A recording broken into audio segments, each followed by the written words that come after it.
চিগুলোকে লাল লাল করে ভেজে নিলাম। এবার এতে দিয়ে দিলাম স্বাদমতো লবণ, দিয়ে দিলাম কিছুটা আদা রসুন বাটা, দিয়ে দিলাম আগে থেকে গুলিয়ে রাখা সেই মশলাটা।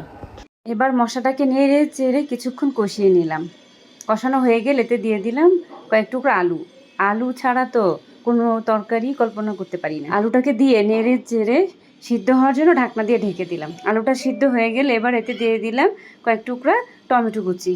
টমেটোগুলোকে আলু এবং মশলার সাথে ভালো করে মিক্স করে নিলাম। দিয়ে দিলাম কয়েকটা কাঁচামরিচ চিড়ে। সবগুলোকে এবার নেড়ে চেড়ে ভালো করে কিছুক্ষণ কষিয়ে নিব। তারপর এতে দিয়ে দিব পরিমাণ মতো পানি। পানিতে বলক চলে আসলে এবার এতে অ্যাড করে দিলাম সেই ভেজে রাখা মাছগুলো দিয়ে 5-6 মিনিট জাল হতে দিব। এবার উপর দিয়ে ধনিয়া পাতা ছিটিয়ে দিলেই পরিবেশনের জন্য তৈরি হয়ে যাবে আমার মজাদার রুই মাছ ভুনা।